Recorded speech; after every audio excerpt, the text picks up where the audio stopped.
4시 45분쯤에 우리 집 바깥에 있는 온도계를 보니까 딱 100도더라고요. 아주 더 올라가지도 않고 더 내려가지도 않고 딱 100도인데 참 이렇게 더운 날 오신 분들, 참 심호원 회원들은 물론 오시겠지만 그 밖에 오신 분들 참 반갑습니다.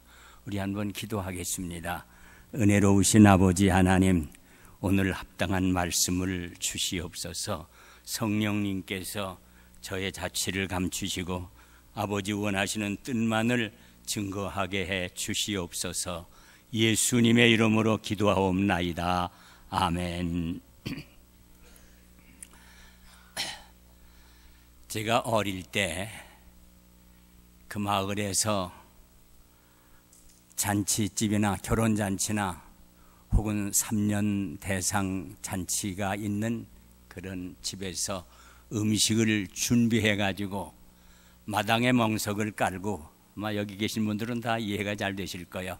멍석을 깔고 상을 쭉 차려서 놓고 음식을 아주 상다리가 휘어지도록 그렇게 음식을 잘 준비해 놓고 마을의 어른들을 초청하면 그분들이 와서 앉아서 음식을 다 이렇게 맛있게 드시는데, 아이들은 거기서 왔다 갔다 하니까 다 한 줄로 세워가지고 조금씩 이렇게 집어서 이거 먹고 가서 저기 가서 놀아라, 그리고 이제 내쫓습니다. 그때 배고플 때니까 어린 생각에, 야, 나도 어른이 됐으면 저렇게 앉아서 참 맛있는 음식을 잘 먹을 건데 어서 어른이 됐으면 얼마나 좋을까, 그렇게 생각을 철없이 했었습니다. 그런데 이제는 노년의 세월이 이렇게 빨리 지나고 보니까 오히려 어린 시절이 가끔 생각날 때가 있습니다. 오늘 참 심원 회원들은 심원 헌신예배니까 오시라 하지만 그 밖의 분들 참 상당히 반갑게 환영을 합니다. 오늘 이 헌신예배의 주인공인 심원 회원들은 젊음이 가고 이제는 연로한 노인들이 다 되었습니다. 이 말은 하나님께 갈 날이 가깝다는 그러한 말이기도 합니다. 그러므로 연세가 되신 분들은 젊은이와 달리 항상 내가 어떻게 남은 날을 바르게 살 수 있을까 생각하면서 사셔야 됩니다. 그래서 나이가 들면 꼭 해야 할 내용들을 제가 몇 가지 말씀을 먼저 드리려고 합니다. 1. 나이가 들면 누워있지 말고 항상 그저 부지런히 왔다 갔다 하라는 겁니다.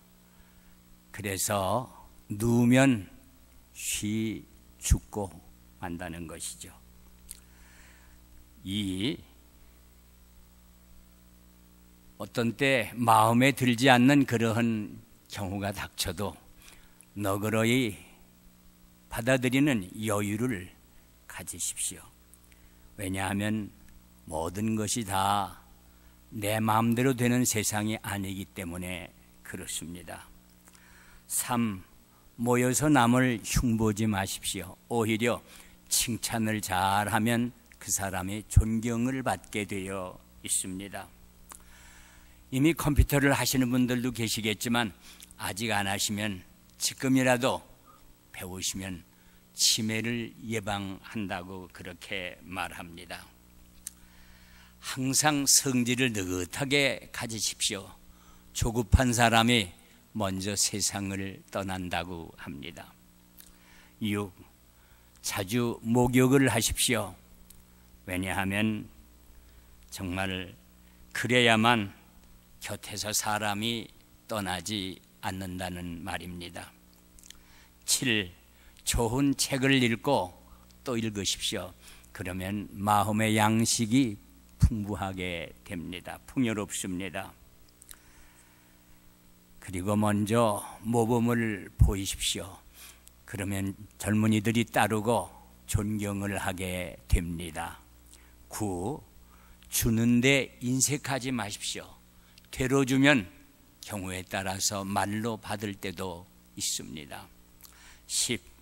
하루에 10분 이상 웃어보십시오.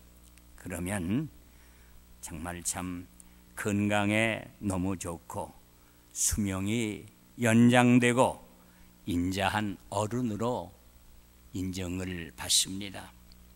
11. 적게 먹고 많이 움직이십시오. 그러면 몸도 가벼워지고 또한 몸에도 건강이 옵니다. 12. 스트레스를 받으면 방에 있지 말고 밖으로 나가세요. 그래서 자연을 바라보시고 그 스트레스는 가능하면 그날 해지기 전에 풀어야 그렇게 그것을 완전히 이제 해소시켜야 건강에 좋다고 합니다. 13. 내가 가지고 떠날 것은 없습니다. 갈 때는 다 빈손으로 가요. 그러므로 내가 남아서 살 동안 무엇을 내가 남길 것인가 그걸 생각하면서 사시기 바랍니다. 14. 급할 때만 하나님을 간절히 찾지 말고 평소에 하나님을 잘 찾는 것이 대단히 중요합니다. 15.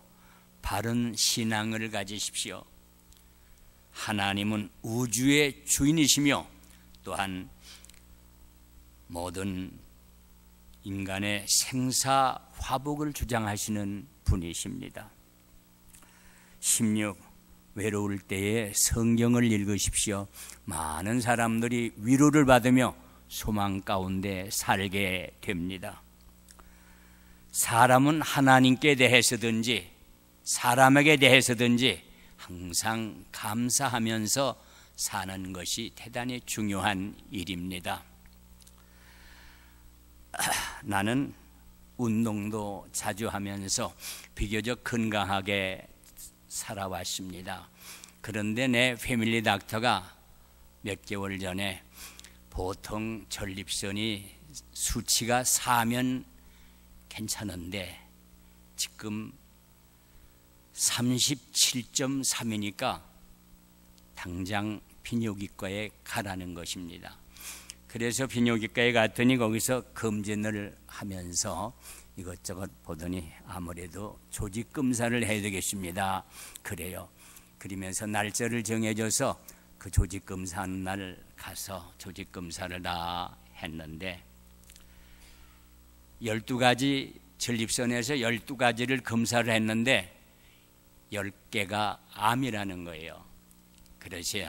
그렇기 때문에 좀 더 자세하게 알아야 되는데 TB 스캔, 골밀도 검사, 뉴클리어 스캔을 받아야 된다고 합니다. 그래서 그걸 날을 정해놓고 갔다가 그걸 다 받았어요. 그 후에 모든 검진한 후에 암이 임파선에 전이가 되었고 또한 이 전립선은 암이 너무 심하다고 그런 얘기를 해서 제가 나이도 있고 그래서 수술을 그만둬달라고 그랬습니다. 또 80 이상 되면 수술도 잘 안 한다고 그래요. 전에 다른 사람이 암에 걸렸다고 하면 그 사람을 볼 때 암은 죽음과 직결된다고 하는데 참 안 됐구나 그렇게 제가 했었는데 내가 막상 암의 말기라고 하는 것을 판정을 받고 보니까 처음에는 당황을 했는데 잠시 후 마음을 여유 있게 가지고 생각을 하다가 마음의 안정을 찾았습니다. 안정된 이유는 제가 시애틀에서 목회하다가 2000년도에 이 오레곤으로 내려왔는데 2년 후 어느 날 저녁에 몸에 열이 오르면서 아주 이상한 증세가 나타나서 전에 그런 일이 없었는데 그 당시 아들이 내과 전문의여서 전화를 걸어서 소상하게 병에 대한 그 상태를 얘기를 했더니 전부 듣더니 아버지 제니한테 얘기를 해가지고 빨리 응급실로 가십시오. 아주 급합니다. 그래요. 응급실에 가서 병원 침대에 눕는 것까지는 제가 기억이 나는데 그 다음엔 기억이 없어요. 그런데 그 병이 판명이 났는데 그것이 폐렴이라는 것입니다. 여러분들이 폐렴이 뭔지 잘 모르신 분들도 계실 거예요. 폐렴이 아주 무서운 병입니다. 한국의 정주현 회장이, 김대중 대통령이 다 이 폐렴으로 죽었습니다. 그러니까 이 폐렴이 그분들이 뭐 돈이 없어서 그랬겠어요. 폐렴이라니 그렇게 무서운 거예요. 제가 폐렴으로 앓고 병상에 있은 지 6일 동안 코모, 즉 혼수 상태로 있게 됐는데 심장 맥박이 점점 자꾸 높이 올라가고 빨리 뛰고 그래. 그리고 또한 열이 자꾸 고열로 올라가서 살 희망이 없게 됐습니다. 근데 이 지역에서 폐렴의 제1인자라고 하는 닥터가 아웃 오브 타운을 불행하기도 했다는 것입니다. 다른 의사들이 여러 가지로 애를 쓰면서 치료하는데 전혀 심장 박동이 내리질 않고 계속해서 열과 함께 심합니다. 거기 있던 의사가 아들을 보고 아무래도 희망이 없는 것 같다고 그렇게 얘기를 하더래요. 그래서 그 얘기를 이제 누이 동생한테 얘기를 하고 또 제 아내가 그것을 듣고 집에 오니까 둘이 살 때는 몰랐는데 앞으로 혼자 살아갈 걸 생각하니까 우리가 지금 사는 집이 그렇게 넓어 보이더래요. 그래서 눈물을 흘리면서 시애틀 형제교회 24시간 교인이 많으니까 중보 기도팀이 돌아가는데 그리로 연락을 해서 기도로 도와달라고 하고 오레곤에 또 아는 사람들에게 기도로 도와달라고 그렇게 말했다고 합니다.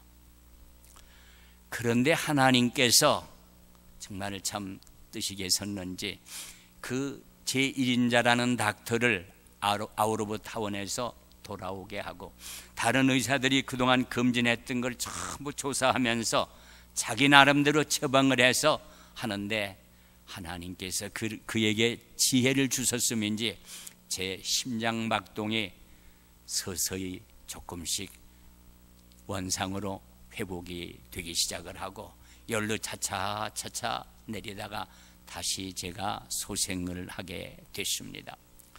그런데 환자들이 너무 많이 밀리니까 응급실에서 밀려나가지고 일반 개인 병실로 이렇게 가게 됐는데 제 아내의 말을 들으면 제가 있는 그 병실 앞에는 요만한 그 그림이 있는데 그 그림은 마치 촛불이 바람에 마저마저 꺼져가는 그런 그림을 이렇게 걸어놨는데 그것은 이 안에 있는 환자는 아주 중환자이니까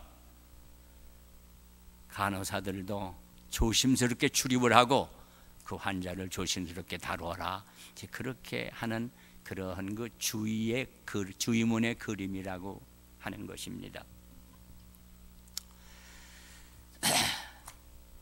결국 하나님께서 정말 병세를 호전시켜 주셔서 12일 만에 제가 병원에서 퇴원을 했습니다. 그래가지고 그 다음날 아침 제가 제 기도실로 가서 기도를 하는데 나도 모르게 내 입에서 야고보서 4장 14절 너의 생명이 무엇이냐 잠깐 있다가 없어지는 안개녀라 내 입에서 나도 모르게 막 튀어나와요. 그래서 제가 성령님 감사합니다 맞습니다. 그 다음날 아침 기도실에 가서 제가 오늘부터 하나님께서 다시 생명 주셔서 제2의 인생을 제가 사는 것입니다. 그러면서 매일 아침마다 제일 먼저 하나님 오늘도 이렇게 삶을 주시니 참 감사합니다. 제가 12년 동안 한 번도 빠지지 않고 매일 아침마다 오늘도 이렇게 생명을 주셨습니다. 그런 기도를 지금까지 하고 있습니다. 그러니까 그 후에 하나님께서 저를 불쌍히 여기셔서 FM 코리아에서 제가 7년 동안 선교 방송을 하게 하셨고 뿐만 아니라 또한 이제 한국일보와 중앙일보의 신앙 칼럼을 지금까지 계속해서 집필할 수 있도록 그렇게 하나님이 역사해 주셨습니다. 그래서 사실 저는 하나님께서 부르시는 거 기억을 하는데, 그때 아마 하나님께서 이제 나의 때가 다 돼서 이렇게 하시나 보다 그런 생각을 하고 마음을 잘 다부지게 갖게 될 때에 내 그 생각을 깊이 하니까 마음에 평안이 오고 안정이 오게 되었습니다. 그때부터 마음의 여유가 생기고 남은 생애를 하나님께 감사하며 기쁘게 살자, 그렇게 생각이 들었습니다.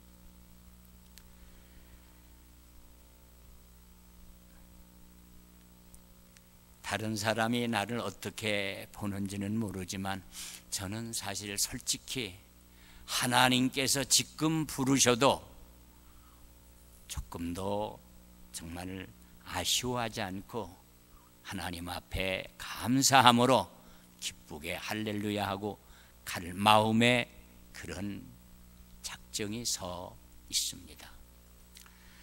오늘 이 본문 읽었는데 그 본문으로 다시 돌아갑니다.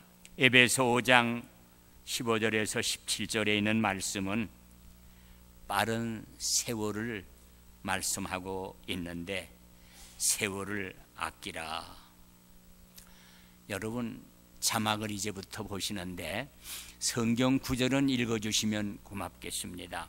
왜 세월을 아껴야 합니까? 첫째, 세월이 빨리 지나가기 때문입니다.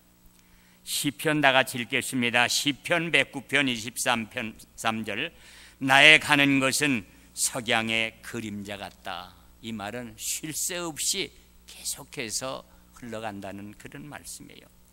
그 다음엔 욥기 9장 25절에서 26절 다 같이 읽겠습니다. 나의 날이 우체부보다 빠르며 움킬 것에 날아내리는 독수리와도 같구나. 독수리가 바다 위에서 이렇게 빙빙 돌면서 눈을 크게 뜨고 고기를 찾다가 고기가 딱 눈에 띄면 시그머니 가서 잡는 독수리는 없습니다. 확 가서 낚아채가지고 움켜쥐고 두 다리로 올라옵니다. 이 다리인지 손인지 하여튼 움켜쥐고 올라오는 거예요.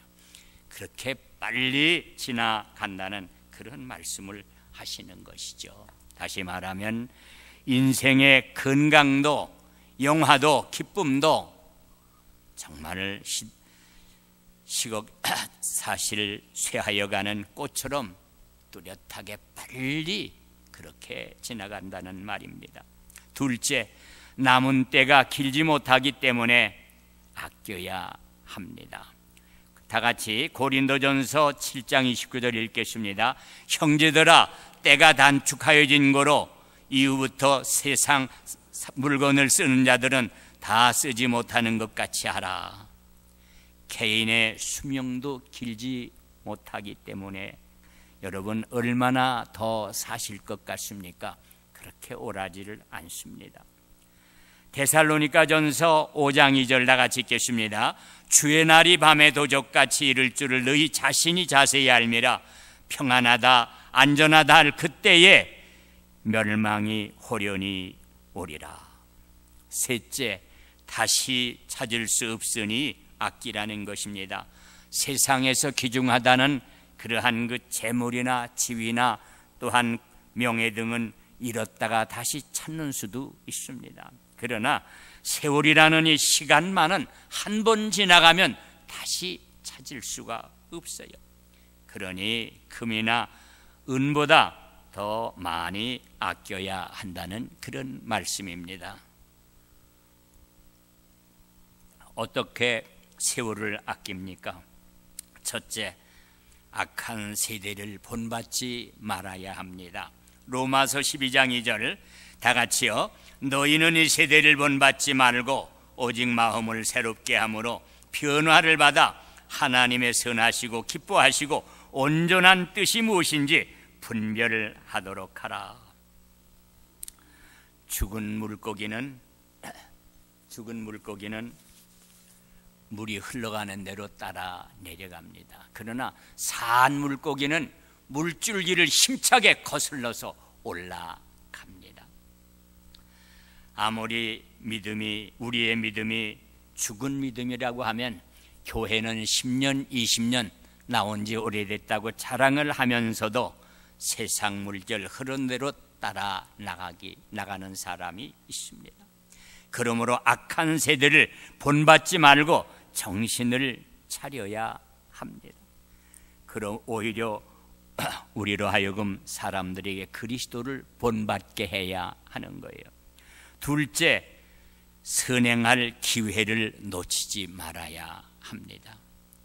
기회라고 하는 것은 언제나 오는 것은 아닙니다. 삭개오가 여리고 길가에서 오늘 예수님이 지나가신다는데 내가 예수님을 좀 봐야지. 그런데 사람이 너무 많고 키가 적어서 도저히 볼 수가 없어요. 어떻게 하면 볼 수가 있을까 보니까 마침 그 옆에 뽕나무 하나가 있는데 왜 나이살이나 먹은 사람이 거기 올라간다는 게 좀 쑥스러운 것 같아서 주저하다가 그래도 내가 올라가서 예수님을 좀 봐야지. 그리고 이를 악물고 그냥 엉겨서 올라가서 밑을 내려다봤어요. 예수님은 내려다볼 뿐이 아니고 내려가서 올려다볼 뿐이거든요. 그래서 예수님께서 삭개오야 속히 내려오라. 오늘 내 집에 구원이 이르렀느니라. 그렇게 말씀을 했습니다. 기회라고 하는 것은 중요한 것인데 우리들이 주님을 위해서 일할 좋은 기회를 놓치지 말아야 합니다. 셋째, 무슨 일에나 일을 열심히 하면 됩니다. 우리의 단촉한 인생, 성경에 건강하면 연수가 70이요 건강하면 80이라도 그랬는데 지금은 100세 시대라고 합니다. 그래도 마찬가지입니다. 고속으로 날아가는 것 같은데 어물어물하면 허무 인생을 남기고 마는 거예요. 그런데 이 세상에 80세, 90세를 못다 살고 가는 사람들이 얼마나 많이 있습니까?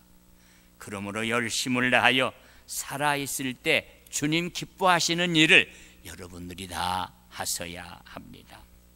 끝으로 어떻게 살아야 합니까? 첫째, 주를 기쁘시게 하며 살아야 합니다. 저와 시무회원들은 정말 제한된 기간에 주님을 기쁘시게 하며 살아야겠다는 그런 마음가짐을 항상 가져야겠죠.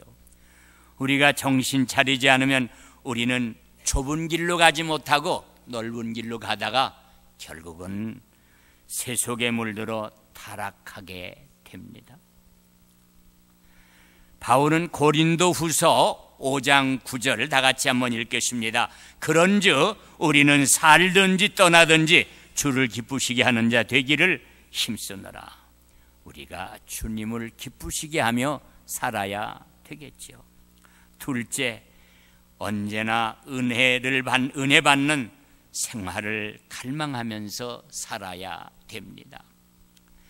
고린도후서 6장 2절 다 같이 한번 읽겠습니다. 지금은 은혜 받을 만한 때요 구원의 날이라. 때의 소중함을 아는 사람은 은혜를 갈망하게 됩니다.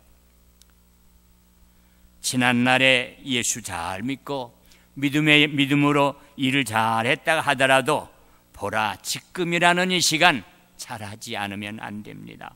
보라 내일은이 아니라 보라 오늘, 즉 지금이라는 그런 말씀이죠. 시시때때로 돕는 은혜를 사모하면서 갈망해야 합니다. 넷째, 후회 없는 삶을 살아야 합니다. 많은 사람들이 일을 해놓고 후회하는 사람들이 많이 있어요. 그렇게 안 했더라면 좋았을 건데, 한국에서 어떤 사람이 자기 부모를 차에 태가지고 나가서 양로원 앞에 내려놓으면서 그리 들어가시라고, 우리도 곧 들어갈 거라고 들어가는 걸 보고 그냥 차를 몰고 집으로 왔다는 거예요. 버린 거죠. 부모를 버리고 왔는데 그날 밤에 양심이 있었던지 너무 후회가 돼서 그 다음날 아침 다시 모셔왔다고 신문에 났더라고요. 정말 여러 가지 모든 것들이 그렇습니다. 우리는 사소한 일에서 큰 일에 이르기까지 우리의 말과 우리의 생활의 행동이 항상 후회하지 않도록 그렇게 살면서 믿음의 생활을 해야 됩니다. 네 번째, 언제나 마지막 때처럼 살아야 합니다. 중요한 말씀이에요. 언제 어디서 마지막을 마칠는지 우리는 잘 모릅니다. 몇 해 전에 인천에서 전기줄을 끊어다 팔아먹는 전선 절도자가 올라가서 전선을 끊다가 그날그만 실수를 해가지고 감전이 돼서 그대로 죽었습니다. 그걸 신문기자들이 찍어서 신문에다 사진을 냈더라고요. 걔 젊은인가 하고 봤더니 나이살이나 먹은 사람이에요. 그 사람의 자녀들이, 자식들이 그렇게 마지막을 간 그 아버지의 모습을 보면서 어떤 느낌을 가졌을까? 제가 하루 종일 그 생각을 해본 날이 있었습니다. 사실 참 여러 가지 모든 삶의 형태는 많습니다. 아마 의사로부터 당신은 얼마 못 삽니다, 혹은 곧 죽습니다, 그런 것을 들었다든가, 어쨌든 오늘이 나의 마지막 날이라고 하면 그 삶의 방향이 완전히 달라질 것입니다. 우리가 아직도 살 날이 많이 남았다고 생각을 하기 때문에 오늘은 아무렇게나 살자, 내년에는 잘해보자, 이렇게 사람들이 하면서 살아간다는 거, 아무렇게나 살겠다고 하는 겁니다. 세월을 아낄 줄 아는 사람은 오늘이 나의 마지막 날이라고 하는 그러한 비장한 각오와 결심을 가지고 산다는 그런 말씀이죠. 마지막으로 베드로전서 4장 7절 다 같이 읽겠습니다. 만물의 마지막이 가까웠으니 그러므로 너희는 정신을 차리고 근신하여 기도하라. 우리 한 번 더 읽읍시다. 제가 언제 또 설교할 수 있는지 없는지 모르는 거니까요. 다시 한번 읽읍시다. 만물의 마지막이 가까웠으니 그러므로 너희는 정신을 차리고 근신하여 기도하라. 이렇게 살려고 하면 자연히 그 생활이 아름답고 깨끗해지고 또한 경건하게 살게 됩니다. 시무원 회원 여러분, 그리고 이 자리에 참여하신 사랑하는 성도 여러분, 다시 한번 빠른 세월을 직감하고 세월을 아끼며 소망 가운데 사는 여러분들이 되시기를 주님의 이름으로 축원합니다.